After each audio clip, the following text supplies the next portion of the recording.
आज इंडिया ने कह दिया है कि जी हम आपसे साथ नहीं खेलना चाहते, हम एशिया कप के लिए पाकिस्तान नहीं जाएंगे, एक न्यूट्रल वेन्यू तलाश किया जाए।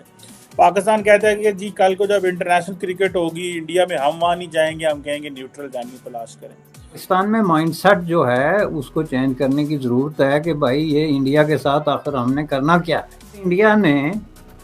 किसी भी तरीके से अगर ये आपको मैसेज दिया कि हमारी टीम आ सकती है, वह उसकी कोई भी टर्म और कंडीशन है, तो पाकिस्तान में अगर कोई सेंसेबल पर्सन होता तो वो उसको यस करता। अभी आपने ये देखना बाकी है कि इंडिया में एक लीडर उठेगा जो के उठ के ये ऐलान करेगा कि हम पाकिस्तान के साथ दुनिया के किसी कोने में नहीं खेलते,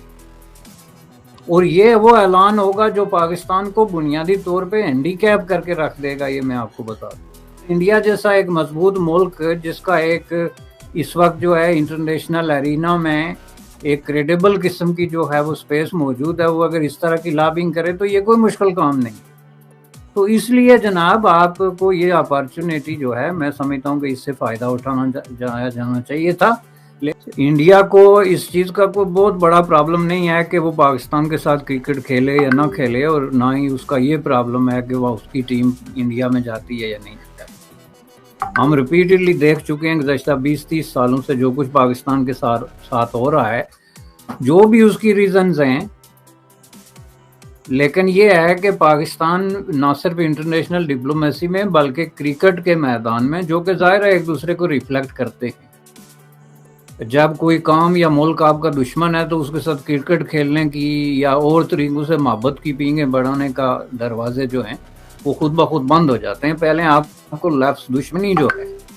उसको रिमूव करना पड़ता है, तो फिर आप इंटाइटल्ड होते हैं दूसरे मुल्क में एज ए टीम जाने के या आने के। अब कुछ लोग ये कहते हैं कि नहीं जी दुश्मनी भी रखें, क्रिकेट भी खेलें, मसला कश्मीर भी हल कर दें, तो ये बात को अंडरस्टैंड नहीं करते कि लफ्ज़ दुश्मनी जो है स्टम्बलिंग ब्लॉक है, चूँकि ये आपके माइंडसेट को रिफ्लेक्ट करता है। दुश्मनों के साथ एक डिफरेंट तरीके से जो है वो बात की जाती है, या उनके साथ टेबल पे बैठ के तो मामला रिजॉल्व होते हैं, या मैदान जंग में आपने अपनी जो ताकत है वो दिखानी होती है। तो ये बाकी चीज़ें उसके बाद जो कल्चरल एक्सचेंज हैं, पॉलिटिकल हैं, ये जो आपके खेल के मैदान हैं, ये सजते हैं। बुनियादी तौर पे पाकिस्तान आप देखें तब श्रीलंका की टीम के साथ जो कुछ हुआ था उस ज़माने से लेके पाकिस्तान का ये ड्रीम रहा है कि बाहर की टीमें वहाँ पे आएँ। आपने देखा ऑस्ट्रेलिया की टीम आके चली गई थी, उसको आप किसी और चीज़ से जोड़ें, लेकिन at the end of the day Pakistan was the most isolated country when it comes to cultural exchange. Cultural exchange तो आपका हो ही नहीं सकता कोई, आप ले दे के सिर्फ एक क्रिकेट है, बाकी आपका कल्चरल और एक्सचेंज। कल्चरल को तो आपने इस तरह ज़बह किया जिस तरह ईद बकरा पे लोग जो है वो बकरों को ज़बह करते।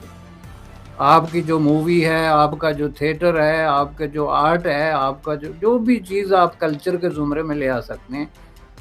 आपका ये शिकवा है कि हमें आइसोलेट कर दिया गया। दुनिया हमारे साथ जो है वो सौतेली मांग का सलूक करती है। जी टेररिज्म इतना बड़ा तो नहीं है, हमने फ़ौज लगा दी थी क्रिकेट के तहफ़्फ़ुज़ के लिए। फ़ौज लगाना इट सेल्फ इस चीज़ की इंडिकेशन है कि यू आर एट रिस्क। कभी किसी क्रिकेट टीम के इर्द गिर्द फौज देखी है आपने? तो आप कहे नहीं हम दुनिया की सेफ तरीन कंट्री हैं, लेकिन क्रिकेट के मैदान के इर्द गिर्द फौज टेक ओवर करे, तो इससे दुनिया का मैसेज क्या जाएगा? तो उसमें अगर इंडिया ने किसी भी तरीके से अगर ये आपको मैसेज दिया कि हमारी टीम आ सकती है, वह उसकी कोई भी टर्म और कंडीशन है, तो पाकिस्तान में अगर कोई सेंसेबल पर्सन होता तो वो उसको यस करता। तरीका जो है इससे आपकी एक गुड विल जो है वो शो होती है, लेकिन इससे जो ये चीज़ें कर देना कि नहीं जी इसकी ये शर्त है, इसकी वो शर्त है, इसका मतलब ये है कि यू आर नॉट रेडी। और इसमें मेरे लिए कोई अजूबे, कोई ऐसी नई बात नहीं है कि Pakistan is not ready to talk and walk both. तो इसके लिए पाकिस्तान में माइंडसेट जो है उसको चेंज करने की ज़रूरत है कि भाई ये इंडिया के साथ आखिर हमने करना क्या है। इस वक्त आप ये देखें कि आप अगर जो है वो आइसोलेशन के प्रोसेस में ऑलरेडी दीवार से लगे हुए हैं, मैं समझता हूँ कि आपके सवाल के साथ ये बात रेलिवेंट नहीं बनती, लेकिन इसका इशारा बहुत ज़रूरी है कि कल परसों जो बाइडन साहब ने फरमाया उसको फिर जिस तरीके से डैमेज कंट्रोल करने की गई, वो एक बहुत बड़ी रियलिटी है कि जब आप जो है वो बुरे तरीके से आइसोलेट हो गए दुनिया में, आपके दोस्तों की तादाद ना होने के बराबर है, आपके फाइनेंशियल क्राइसिस जो हैं वो शो करते हैं कि आप एक बहुत ही कम अरसे में किसी भी बड़े हादसे, किसी भी बड़े डिज़ास्टर, किसी भी शक्ल में आप अनसस्टेनेबल किस्म की एक कंट्री जो है या इलाका उसमें तब्दील हो सकते हैं। तो उस वक्त आपको ये चीज़ें जो हैं, जहाँ जहाँ आपने सींग अड़ाए हों, जहाँ जहाँ आपने कॉन्फ्लिक्ट क्रिएट किए होते हैं, उनको समेट के तो ज़्यादा से ज़्यादा गुड विल हंटिंग करनी पड़ती है, जिसके लिए मैं समझता हूँ कि ये एक खिड़की थी। लेकिन ज़ाहिर है जब आप ये कहें कि जी हम दुश्मन से खेलने जा रहे हैं, और दुश्मन से हम तभी खेलेंगे कि जब हमारी टर्म्स और कंडीशंस पे खेला जाएगा, इस जगह पे होगा, वो झंडा नहीं उठाया जाएगा, वो टीम इधर नहीं होगी, वो नहीं होगी, तो ज़ाहिर है जवाब में मैं समझता हूँ कि इंडिया ने यही कहना था कि हम जो है वो किसी न्यूट्रल वेन्यू को तलाश करें तो बेहतर है, क्योंकि जिस तरह की सिचुएशन है इसमें जो है वो टीमें आपको कोई पॉजिटिव वैसे भी जो है वो मैसेज नहीं दे सकती, क्योंकि आपने नफरत की एक इतनी अगला दर्जा क्रिएट किया हुआ है। तो उसमें अगर एटलीस्ट आप इंडिया से खेलते हैं, मुझे तो उस दिन का ये डर है कि इंडिया आपको ये कहेगी कि हम खेलते ही नहीं जी, लेट अलोन जो है वो किसी भी, मैं समझता हूँ कि अगर मोदी साहब या इस वक्त जो लोग इंडिया में जिनका इस तरह के बारे में आप कहते हैं जी उन्होंने ये सख्त स्टेप उठा दिया, वो सख्त स्टेप उठा दिया, अभी आपने ये देखना बाकी है कि इंडिया में एक लीडर उठेगा जो के उठ के ये ऐलान करेगा कि हम पाकिस्तान के साथ दुनिया के किसी कोने में नहीं खेलते, और ये वो ऐलान होगा जो पाकिस्तान को बुनियादी तौर पे हैंडीकैप करके रख देगा, ये मैं आपको बता दूं। क्योंकि पाकिस्तान की जो इंटरनेशनल जो प्रेजेंस है और जो गुडविल है इस वक्त, वो बहुत ज़्यादा जो है ऑलरेडी बहुत ज़्यादा शेकी ग्राउंड्स पे है।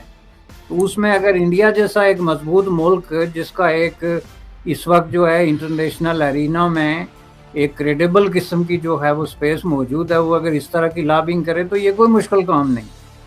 तो इसलिए जनाब आपको ये अपॉर्चुनिटी जो है मैं समझता हूँ कि इससे फ़ायदा उठाना जाना चाहिए था, लेकिन ये तभी होगा कि पाकिस्तान पहले ये तय करे कि हम इंडिया के साथ ताल्लुकात को नॉर्मल करें, ताकि वो कहें कि हम एक अपने पड़ोसी के साथ क्रिकेट खेलने के लिए जा रहे हैं। लेकिन वो अगर कोई बयान दें कि जनूबी के एशिया में मसला कश्मीर को अक़वाम मुत्तहिदा की करारदादों के मुताबिक हल किए बगैर अमन कायम नहीं हो सकता, और हम जो है अपने दुश्मन से क्रिकेट खेलने के लिए दिल्ली तशरीफ़ ला रहे हैं, तो this is not a matching statement. उसमें आपको अपनी ट्यून बदलनी पड़ेगी, अपने तमाम मामलात को जो है वो करना पड़ेगा, और ये आप करेंगे। आप देखें ये अभी कहते हैं जी फरहान जनरल साहब ने कह दिया जी कि 78 में जो कुछ हमने किया, ये मदरसे खोले, ये जो जहाद किया, ये जो सारा पूरा किया सारा गलत था, फलां सदर साहब ने ये फरमा दिया। मैं आपको लिख के देता हूँ कि आज से 20 साल बाद आपके मिलिट्री जर्नल्स और आपके प्राइम मिनिस्टर दिन में 10 दफ़ा ये कहेंगे कि हमने इंडिया के बारे में जो एटीट्यूड इख्तियार किया, जो पॉलिसियाँ अपनाई, जो कोल्ड वार स्टार्ट की, जो प्रॉक्सी लड़ी, सब गलत था और हम माफ़ी मांगते हैं। आप ये वीडियो सेव करके रख लें, सिर्फ 20 साल में। क्योंकि उस वक्त रूस के वक्त भी जब हम कहते थे कि सोवियत यूनियन के खिलाफ आपकी लड़ाई नहीं बनती, ये इंटरनेशनल एस्टेब्लिशमेंट की लड़ाई है या मुलायत की या फंडामेंटलिस्ट टेररिस्ट फोर्सेस की लड़ाई है, आपकी लड़ाई नहीं बनती। कहते ये मशवरे गद्दार लोग देते हैं जी, हमें इतने बड़े जहाद की अपॉर्चुनिटी आ गई, फलां इब्ने फलां, फलां इब्ने फलां, पूरी फौज को आपने अराबिक नाम दे के तो बॉर्डर्स पे बिठा दी। यही काम आज आप कश्मीर में भी कर रहे हैं और इंडिया के साथ भी कर रहे हैं on the question of peace and वार। और मैं समझता हूँ कि इसको रुकना चाहिए और इसमें सैनिटी प्रीवेल करनी चाहिए।